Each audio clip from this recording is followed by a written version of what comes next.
స్వచ్ఛత అంటే నందిని. నందిని పాలు మరియు పెరుగు.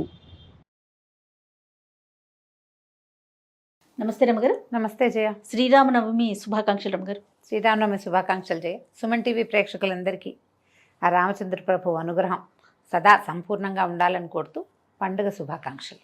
శ్రీరామనవమి మనకి ఉగాది అనగానే వెంటనే నవమి కూడా గుర్తొచ్చేస్తుంది కదండి. వెంటనే విత్ ఇన్ వీక్లో వచ్చేస్తుంది. నవమి అనగానే మనకి భద్రాద్రి రాముడు గుర్తొచ్చేస్తాడు. ఆయన కళ్యాణం అంగరంగ వైభవంగా రాష్ట్రం నలుమూలల నుంచి, ఇరు తెలుగు రాష్ట్రాల నుంచే కాకుండా పక్కనున్న ఇటు తమిళనాడు వాళ్ళు, కర్ణాటక వాళ్ళు అందరూ వచ్చి కూడా కళ్యాణాన్ని తిలకిస్తూ ఉంటారు. మీరు ఎప్పుడైనా వెళ్ళారా కళ్యాణానికి? చిన్నప్పుడు ఏమైనా అవకాశం దొరికిందా? చిన్నప్పుడు మా అక్కయ్య వాళ్ళు వెళ్ళుంటారులే జయ. నాకు ఊహ తెలిసాక మేము భద్రాచలం వెళ్ళటం తక్కువే. నేను పుట్టకముందు మా తాతగారు ఎన్ని సంవత్సరాలు భద్రాచలంలో ఉన్నారు. మా అక్కయ్యలందరూ భద్రాచలంలో ఉన్నవాళ్లే. నేనే కొంచెం తక్కువ. బహుశా చివరి వాళ్ళకి కాస్త ఆ అవకాశం తక్కువ లభించింది. మా పెద్దక్కయ్యలకి, మా అన్నయ్య, మా నాన్నగారు, అమ్మ, తర్వాత తాతగారు, నాయనమ్మ వీళ్ళంతా బాగా మా చుట్టుపక్కలలో చాలామంది తాతగారితో పాటు అక్కడ ఉండేవాళ్ళు. ఆ చిత్రకూట పర్వత మండపము అవన్నీ నిర్మాణము, కొత్త మెట్లు, ఆ నిర్మాణాల పనులలో తాతగారు అక్కడ ఉండటం వల్ల బాగా ఉన్నారు మా వాళ్ళంతా. ఏటా సీతారామ కళ్యాణాన్ని రేడియోలో వినటం బాగా చిన్నప్పటి నుంచి జ్ఞాపకం నాకు. రేడియోలో వచ్చేది కదా, అది బాగా వినేవాళ్ళం. అక్కడ టీవీ దూరదర్శన్ పెరిగిన తర్వాత దూరదర్శన్లో కూడా ఎన్నేళ్ళలో చూసాం. నేను ఇప్పటికీ టీవీ ఆన్ చేసుకుని కూర్చుంటా. కళ్యాణం మొత్తం చూస్తాను, ఎక్కడ మిస్ గాను. ఇప్పుడు 3-4 కళ్యాణాలు కూడా 3 ముక్కలుగా అన్ని చోట్ల కెమెరాలు పెట్టేసి అన్నీ చూపిస్తారు కదా. ఎక్కడిదైనా సరే సంపూర్ణంగా కళ్యాణం చూస్తాను నేను. మంచి అవకాశం. అవును, టీవీలో వచ్చాక అద్భుతమైన అవకాశం కదండి. మీడియా మనకి పైగా మనం అక్కడికి వెళ్తే ఆ జనసందోహంలో ఏమిటైపోతున్నామో తెలియకుండా ఉంటాం. సాన్నిధ్యంలో ఉన్నాము, క్షేత్రంలో ఉండటం వల్ల వచ్చే ఆ పవిత్ర భావన ఉన్నప్పటికీ కంటితో మనం బాగా నేరుగా చూసేస్తున్నది భావన తెలీదు, అర్థం కాదు, గందరగోళంగా ఉంటుంది. అదే మనం టీవీలో అనుకో, ఇక రెండో పని చేయకుండా ఎక్స్పీరియన్స్ అది కదా. శాటిలైట్స్ లో వర్క్ చేశా కదా, ప్రతి సంవత్సరం లైవ్ కి వెళ్ళేదాన్ని రమ్మగారు. అక్కడ ఉండి చేస్తుంటే అంటే మేము కొంచెం జనంలో కాకుండా ప్రత్యేకంగా మీడియా వాళ్ళకి ఒక సపరేట్ ప్లేస్ ఉంటుంది కదా, దగ్గర నుంచి కళ్ళతో చూస్తూ ఉంటే అబ్బా అసలు ఆ అనుభూతి మాటల్లో చెప్పడం. దాదాపు ఒక 7-8 సంవత్సరాలు వెళ్ళాను నేను. ఒక సంవత్సరం, నెక్స్ట్ ఇయర్ ఇంకొకరు, ఆ నెక్స్ట్ ఇయర్ నేను, అట్లా అద్భుతం రమ్మగారు. ఒక్కసారైనా కళ్యాణాన్ని మాత్రం కళ్ళతో చూడాలి. మహా అద్భుతం. మేమేం చేస్తున్నామంటే, మేము మా ఇంట్లోనో, అక్కయ్య వాళ్ళ ఇంట్లోనో, మా వేద పాఠశాలలోనో ఎక్కడో చోట సీతా కళ్యాణం చేసుకుంటున్నాం మేము. ఖచ్చితంగా సీతా కళ్యాణం జరుగుతుంది. ఆ కళ్యాణానికి అక్కడికి వెళ్ళకపోతే నేను ఇక్కడ టీవీలో పెట్టుకుంటాను. పీటల మీద కూర్చుంటారండి? పీటల మీద కూర్చుంటారు. కళ్యాణం అనగానే మనకి మేము కూర్చోవటము, అక్కయ్య వాళ్ళు ఎవరైనా కూర్చోవటము, మా మరిది గారి శిష్యులు ఎవరైనా పాఠశాలలో వాళ్ళు ఎవరైనా కూర్చోవటం, ప్రతి మంత్రం ఒక అక్షరం పోకుండా సమస్తమైన మంత్రాలు వినటం. మా వాళ్ళు అంకురార్పణ నుంచి చేస్తారు. ఉగాది పండగ ముందు రోజు, ఆ రోజు పొద్దుటి నుంచి అంకురార్పణ మొదలుపెట్టి ప్రతిరోజు సేవాకాలం నడుస్తుంది ఏదో ఒకటి రాముల వారిది. కళ్యాణం నాడు కళ్యాణం చేస్తాం, దశమి నాడు పట్టాభిషేకం కూడా చేస్తారు. రమగారు, ఇది సీతారాముల కళ్యాణం చూస్తే వివాహం కాని వారికి వివాహం జరుగుతుందనేది వింటూ ఉంటాం కదండి. అంటే కళ్యాణానికి వెళ్ళే చూడాలని కాదు, మనం ఇంట్లో మన పిల్లలకి పెళ్ళిళ్ళు కావటం లేదు, మన ఇంట్లో సీతా కళ్యాణం జరుపుకుంటే మనకి కూడా కన్యాదానం చేసే అవకాశం లభిస్తుందని చెప్తారు పెద్దవాళ్ళు. అమ్మవారు భగవంతుడి కళ్యాణం చేస్తే సమస్తమైన కళ్యాణాలు మన ఇంట్లో జరుగుతాయి. అంతేగా. కళ్యాణం అంటే వివాహం అనే కాదుగా, శుభాలు కూడా అన్ని రకాల శుభాలు జరుగుతాయి. ఏదైనా ఇబ్బంది ఉన్నవాళ్ళు సీతా కళ్యాణ ఘట్టం మన ఇంట్లో జరపటం. మనం కళ్యాణ ఘట్టం అంటే రామాయణంలో సీతా కళ్యాణ ఘట్టము చకచక అయిపోతుంది. మనము సీతాపరిణయ గాథని మనం ఏం చేస్తాము, ఆయన ఇల్లు ఎత్తినట్టు అందరూ చూస్తున్నట్టు అట్లా బోల్డన్ సినిమాలు చూసాం మనం. ఆమె కూడా పరిగెత్తుకుంటూ వచ్చి దండ వేసింది అమ్మవారిని ఇట్లా చూస్తాం కదా. నిజానికి రామాయణంలో అలా జరగల. యాగశాలలో ఉన్నారు వీళ్ళు, యాగశాలకి వెళ్ళారు, యాగశాలలో ధనుసు ఎక్కుపెట్టాడు. ఈ ధనుసు వీర్యశుల్కగా మా అమ్మాయిని నిశ్చయించాము, మా అమ్మాయిని వీర్యశుల్క, ఎవరైతే మహత్తరమైన పరాక్రమవంతుడు ఉంటాడో, ఈ విల్లుని ఎక్కుపెట్టగలిగిన వాడు ఎవరుంటారో వారికి మా కన్యనిచ్చి వివాహం చేయాలని భావిస్తున్నాను అని చెప్పారు జనకులు వారు. ఈ విల్లు విరిగింది. ఈయన ధనుర్భంగము, శివధనుర్భంగం ఎట్లా జరిగింది? ఆయన విరుద్ధామనుకోలేదు కదా. ఎక్కువ పెట్టడానికి ప్రయత్నం చేశారు. రామ ధను పశ్య అంటారు, ధనుస్సుని చూడమన్నారు. ఒక ధనుస్సుని చూడాలంటే ఊరికే చూడడం కాదు, మనమైతే మామూలుగా చూస్తాం. ఈ కోదండ విద్య వచ్చిన వాడు ఏం చేస్తాడు, ఏమిటి దాని పాటి, దాని శక్తి ఏమిటి, దాని సత్తా ఏమిటి, ఎక్కడ దాని తాలూకు పవర్ ఉంది అనేది, తర్వాత ఎంత ధనుస్సు సారించగలుగుతామో అనేది చూడాలనుకుంటారు. మనం ఏ వస్తువుని ప్రయోగించడం నేర్చుకున్న వాళ్ళు దానిని పరిశీలించాలంటే, దాన్ని చూడడం అంటే దాని శక్తిని పరీక్షించడమే కదా.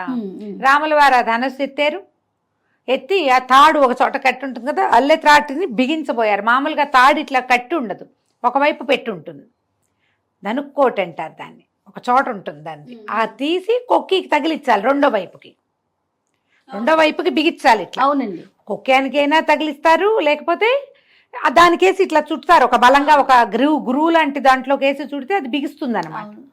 అది లాగాడు ఆయన. లాగితే ఈ లాగిన సత్తా భగవంతుని చేతిని అది ఓర్చుకోలేకపోయింది, ధనస్సు విరిగింది. ఎక్కువ పెట్టిన వాడికి ఇస్తానంటే వీళ్ళు విరవగా, అంటే ఎక్కువ పెట్టేవాడే భూమి మీద లేడు ఎవరు అక్కడ. అలాంటిది దాన్ని ఎడం చేత్తో పట్టుకుని కుడి చేత్తో విరవగలిగిన వాడు మహానుభావుడు కదా. అంతేగా. ఈ పిల్లని ఇస్తామన్నారు. అప్పుడు ఈయన ఏం చెప్పారు, రాముల వారు, మా తండ్రి అనుమతి కావాలి వివాహం చేసుకోవటానికి. తండ్రి అనుమతి లేకుండా వివాహం చేసి మీరు మీ కన్యనిచ్చినా నేను పుచ్చుకోను. ఇందుకు కదా రామాయణం చదవాలి మనం. మరి ఖచ్చితంగా నాన్నలు, తాతలు, ముత్తాతలు, పెదనాన్నలు అందరూ ఉండగా పెళ్లి కొడుకులే తమ పేరుతోటి శుభలేఖలు వేసుకునే రోజులు. నేను పలానా అమ్మాయిని పెళ్లి చేసుకుంటానని అబ్బాయిలే పెళ్లిళ్ళు, ఆడపిల్లలు కూడా నా పెళ్లి అబ్బాయితోటి అని కార్డులు వేసుకుంటున్న కాలం ఇది. రామాయణం ఎందుకు చదవాలంటే ఇందుకు చదవాలి. నువ్వు ఈ ధనుస్సు ఎక్కుపెట్టావు, పెట్టడానికి ప్రయత్నం చేసావు, అది విరిగింది. ఈ ధనుస్సును ఎక్కుపెట్టిన వాడికి మా అమ్మాయిని ఇస్తామంటే ఇంకో అబ్బాయి ఏం చేస్తాడు, ఎగిరి గంతేసి అలాగే అంటాడు. ఎదురున్నవాడు జనకుడైనా, తనతో ఉన్నవాడు విశ్వామిత్రుడైనా మా నాన్న ఒప్పుకోవాలని చెప్పారు రాముల వారు. ఇందుకు మనం రామాయణం వినాలి, చదవాలి, సీతా కళ్యాణాన్ని చూడాలి కన్నులారా. చూసి అప్పుడు మనకి కదా మన జీవన సాఫల్యం లభించేది. అప్పుడు దశరథుల వారికి కబురు చేస్తే ఇలాగ వివాహం చేయదలుచుకున్నాం, ఇలా జరిగింది, ఈ ఉత్తరాలు రాశారు. వెంటనే వాళ్ళు కుటుంబంతో సహా వచ్చి వివాహం చేసుకున్నారు. చేసుకుని అప్పుడు తర్వాత ఇద్దరమ్మ అబ్బాయిలకి కూడా, ఈయనకి లక్ష్మణ స్వామికి ఇంకొక తమ్ముడు కూతుర్ని ఇస్తామని, భరత శత్రుఘ్నులకి ఇంకో ఇద్దరు కుమార్తెలున్నారు, తమ్ముడు శృతధన్వుడు ఆయన కుమార్తెల్ని ఇవ్వడానికి ఇది 4 వివాహాలు ఒక వేదిక మీద చేసి 4 పిల్లల్ని వెంబడి పెట్టుకుని తీసుకెళ్లారు. ఇలా జరిగింది కళ్యాణం. అయితే ఇలా జరిగింది.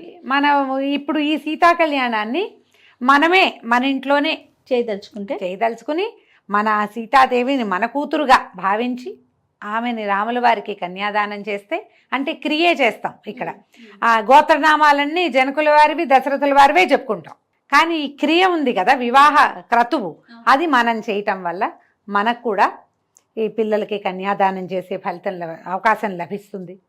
కుమారులకి వివాహాలు కాకపోయినా, సంతానం కలకపోయినా, ఇంట్లో ఏవైనా రకరకాల సమస్యలు, సమాధానం లభించని కొన్ని ప్రశ్నలు ఉంటూ ఉంటాయి కుటుంబాల్లో. సంసారం కదా ఇది, వాటన్నిటికీ సమాధానం లభిస్తుంది అని చెప్తారు. కాబట్టి అవకాశం ఉన్నవాళ్ళు మన ఇళ్లల్లో చేసుకోవచ్చు. ఎక్కడైనా శ్రీరామనవమి పందిళ్లలో కళ్యాణం జరుగుతుంటే అందులో మంది కూడా ₹1 ఖర్చు పెట్టి ఆ సమయానికి వెళ్ళి దగ్గర కూర్చుని సీతామహాసాధ్వి ఎట్లా రాముల వారిది అయిపోయిందో కంటితోటి చూస్తే మంచిది. ఆ మంత్రం చెవిన పడితే మనకు కూడా శుభం జరుగుతుంది. ఇంట్లో పూజా విధానం ఏ విధంగా చేసుకోవాలి రమ్మగారు? కళ్యాణం చేయలేకపోతాము, నవమి రోజు మనం ఇంట్లో పూజ, రాముల వారి పటం, ఇది మామూలుగా మనకి పట్టాభిషేక ఘట్టం ఉన్న పటాలు కనపడతాయి. సీతారామ లక్ష్మణ శత్రుఘ్నులు 4, తర్వాత ఏమో కొన్ని పటాల్లో వినాయకుడు పరమేశ్వరుడు ఉన్నట్టుగా కూడా కనిపిస్తారు. అదే బ్రహ్మ శివుడు ఇద్దరు ఉన్నట్టు, వినాయకుడు ఉన్నట్టు, తర్వాత ఆంజనేయ స్వామి పాదాలు చెంతున్నట్టు, సుగ్రీవుడు ఉన్నట్టు, విభీషణుడు ఉన్నట్టు కనపడతాయి. అట్లాంటిది పూర్తి ఘట్టం ఉన్నా మంచిదే. లేదా సీతారామ లక్ష్మణులే ఉన్న పటమైనా సరే, ఏదో ఒక రాముల వారి పటం, భద్రాచల పటం కూడా దొరుకుతుంది కదా మనకి. భద్రాచలంలో అయ్యవారు ఎట్లా సేవింపబడి ఉంటాడు, ఎలా సాయించుంటాడు, ఎట్లా కూర్చుని ఉంటారో అలాంటి పటం ఉన్నా మనకి పర్వాలేదు. ఏదైనా ఒక పటం పెట్టుకోవటం, రాముల వారికి గంధం పుష్పాలతోటి అలంకారం చేసి పటానికి శ్రీరాముడికి సంబంధించిన ఏ స్తోత్రాన్నైనా చదువుకుని కొంచెం పానకము వడపప్పు నివేదన చేసుకోవటం, ఒక కొబ్బరికాయ కొట్టడం, 4 అరటిపళ్ళు పెట్టడం, రాముడికి సంబంధించిన ఏ స్తోత్రమైనా చదువుకోవటం. నా వరకు నేనైతే రామాయణం చదవండి అని చెప్పాలనుకుంటాను జయ. శ్రీమద్ రామాయణాన్ని ఏదో ఒక్క ఘట్టం చదువుకోవచ్చు, సీతాకళ్యాణ ఘట్టమే చదువుకోవచ్చు, చిన్నదే ఘట్టం, పెద్దది కాదు. శ్రీరామ గుణవర్ణనం, అయోధ్యకాండలో మొదటి 2 సర్కలు చదువుకోవచ్చు, ఇవన్నీ మన వల్ల కాదు. సంక్షేప రామాయణం చదువుకోవచ్చు. శ్రీరామనవమి నాడు మీరు సంక్షేప రామాయణం దాదాపుగా 100 శ్లోకాలు ఉంటాయి. మొత్తం రామాయణాన్ని 100 శ్లోకాల్లో చెప్పేశారు.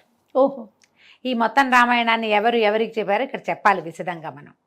నారదుల వారు వాల్మీకి మహర్షికి బోధించిన రామాయణ గాథ. ఈయన అడిగాడు వాల్మీకి మహాముని, ఎవరున్నారు ఈ ప్రపంచంలో అద్భుతమైన కళ్యాణ గుణాలు కలిగిన వాళ్ళు ఎవరైనా ఉన్నారా? వీర్యవంతుడు, గుణవంతుడు, బుద్ధిమంతుడు, వాగ్మి, బాగా మాట్లాడగలిగేవాడు, పరాక్రమవంతుడు, ధర్మాన్ని పట్టుకున్న వాడు ఎవరైనా ఉన్నాడా అని అడిగితే, నా లేకే నాయన ఇప్పుడే ఉన్నాడు, భూమిని పరిపాలిస్తున్న ప్రభువే, నువ్వు చెప్పిన ఈ కళ్యాణ గుణాలన్నీ కలిగినవాడు అని చెప్పి రాముని యొక్క గాథని నారదుడు ఈయనకి వాల్మీకి ఉపదేశించారు. సంక్షేప రామాయణంలో చకచక రామాయణం కదిలి వెళ్ళిపోతుంది. ఈయనకి దశరథుడు, ఆయనకి 4 కుమారులు కలిగారు. తర్వాత వీళ్ళు ఆయన కుమారుడికి ఇది చేయాలనుకున్నాడు, సీతతో వివాహం జరిగింది. తర్వాత ఏమో ఆయన పట్టాభిషేకం చేయదలుచుకున్నారు. ఆయన భార్య ఏమో ఆవిడ పూర్వం ఇదివరకు వరాలు పొందింది, ఆ పొందిన వరాలు అడిగింది, రాముడిని వనవాసానికి పంపించమంది, భరతుడికి పట్టాభిషేకం చేయమంది. ఆయన రాముడు వనవాసానికి బయలుదేరాడు, దశరథుడు గతించాడు. మళ్ళీ భరతుడు వచ్చి అడిగాడు, తండ్రి లేడు, నువ్వే రాజ్యం తీసుకోమంటే ఆయన ఒప్పుకోలేదు. పాదుకలకి పట్టాభిషేకం చేస్తూ భరతుడు ఉండిపోయాడు నందిగ్రామంలో. రాముల వారు భార్యను తీసుకుని ఆయనతో పాటు లక్ష్మణుడు, సీతాదేవి వెళ్ళారు. వీళ్ళు ముగ్గురు వీళ్ళ తర్వాత భరద్వాజాశ్రమానికి వెళ్ళారు. అక్కడ ఎక్కడెక్కడికి వెళ్ళారో అది దండకారణ్యాన్ని ప్రవేశించారు. అక్కడ శూర్పణఖ వచ్చింది. శూర్పణఖ వల్ల ఖరదూషణులను సంహరించాడు. తన జ్ఞాతులందరూ మరణించారని తెలిసి రావణాసురుడు వచ్చాడు. రాముణ్ణి జయించాలంటే రాముణ్ణి జయించడం నీ వల్ల కాదని మారీచుడు చెప్పినా కూడా అతను వినలేదు. కాలం సమీపించింది రావణాసురుడికి అని చెప్తారు సంక్షేప రామాయణాల్లో. ఆ కాలం దాపురించటం వల్ల, పోయే కాలం దాపురించిన రావణాసురుడు ఈ భార్యని తీసుకెళ్ళిపోయాడు. తీసుకెళ్తే ఆ తర్వాత జటాయువు వల్ల ఇవన్నీ తెలుసుకున్నారు. రామలక్ష్మణులు సీత వెళ్ళిపోయిందని, అంటే సీతని పోగొట్టుకున్నామని, అపహరించబడిందని, రావణుడని ఫలానా ఒకడు అపహరించాడని ఆమె కోసం వెతుకుతూ వీళ్ళు కిష్కిందకు వచ్చారు. ఆంజనేయుడు, సుగ్రీవుడు, వాలి యొక్క సంహరణము, సుగ్రీవుడికి రాజ్యం ఇవ్వటం, అప్పుడు వాళ్ళు వెతకటం. సంపాతి పేరు కూడా వస్తుంది సంక్షేప రామాయణంలో. సంపాతి వల్ల తెలుసుకుని ఈయన ఇది లవణాంబ, ఇదేమంటారు మన సముద్రాన్ని, ఉప్పు సముద్రాన్ని దాటాడు ఆంజనేయుడు అని చెప్తారు. లవణార్ణవం, పుప్లువే లవణార్ణవం అంటారు. ఈ సముద్రాన్ని దాటి వెళ్ళి సీతను చూశాడు. అక్కడ కొంతమందిని సంహరించాడు. సీతాదేవిని లంకని కాల్చి సీతను చూశానని చెప్పాడు. ఇలా వెళ్ళిపోతుంది కళ. గబగబా చెప్పేస్తున్నాను చూడు నేను. తర్వాత అప్పుడు ప్రయత్నం చేసి సముద్రం మీద సేతువు కట్టి రావణుణ్ణి సంహరించారు. సీతని అగ్నిప్రవేశం చేయించిన మాట కూడా సంక్షేప రామాయణంలో ఒక వాక్యంలో చెప్తారు. ఆమెను తీసుకుని వెనక్కి వచ్చారు. భరతుణ్ణి చూసి అప్పుడు పట్టాభిషేకం చేసుకున్నారు. ఈ గాథని మనం 100 శ్లోకాలలో రామాయణం చదివినంత ఫలితాన్ని ఇస్తుంది సంక్షేప రామాయణం. ఓహో. పూర్తి రామాయణం వాల్మీకి పాఠం చదవగలిగిన వాళ్ళు నిదానంగా చదువుకుంటూ వెళ్ళొచ్చు. ఎవరితోటైనా పారాయణ చేసుకోవచ్చు. మీరే స్వయంగా ఏదైనా చేసుకోవాలి అంటే సంక్షేప రామాయణం మీకు స్తోత్రనిధి యాప్లో దొరికేస్తుంది. ఆన్లైన్ చాలా సైట్లలో అది కనపడుతుంది. మీ దగ్గర కనుక బాలకాండ, వాల్మీకి రామాయణం తాలూకు బాలకాండ మొదటి భాగమే, ఫస్ట్ ఇది కదా, ఆ బాలకాండ కనుక తీస్తే బాలకాండలోని మొదటి సర్గ సంక్షేప రామాయణమే. మీరు దానికి ముందు వెనక ఏదైనా పారాయణము అనుసంధానం చేసేటప్పుడు ముందు అనుసంధానం చేయవలసినవి, తర్వాత చదవలసినవి శ్లోకాలు ఉంటాయి. అవి చదవగలిగితే మంచిది. అవి ఏవి చదవలేకపోయినా మీరు సంక్షేప రామాయణం రాముల వారిని చదువుకుని శ్రీరామచంద్ర మహాప్రభువుకి జై అనుకోవటం, రామాయణాన్ని చదువుకోవటం. చక్కగా ఇంట్లో వినపడేలాగా చదవండి. గ్రహ బాధలు తగ్గుతాయి. ఏదైనా భూత ప్రేత పిశాచాది బాధలు ఉంటే అవి తగ్గుతాయి. ఎవరిదైనా దృష్టి దోషం ఉంటే అది పోతుంది. మీకే చాలా రకాల మెంటల్ ప్రెషర్స్, టెన్షన్స్ ఉన్నాయి, అవి తీరిపోతాయి. అద్భుతంగా పనిచేస్తుంది సంక్షేప రామాయణం. మిమ్మల్ని మనుషులుగా నిలబెట్టగలదు. అంతే కదా, రాముడు కావాల్సింది కదా, మా అద్భుతమైన పరిపూర్ణ మానవుడుగా నిలబడ్డాడు. రామాయణం అంటే అదే, అంతకంటే ఏం లేదు. ఆయన భగవంతుడుగా చెప్పబడలేదు, భగవంతుడిగా ప్రవర్తించలేదు.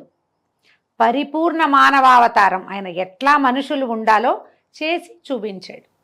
ఆ గాథని మనం సంక్షేపంగా కనుక చదవగలిగితే అద్భుతమైన ఫలితం లభిస్తుంది.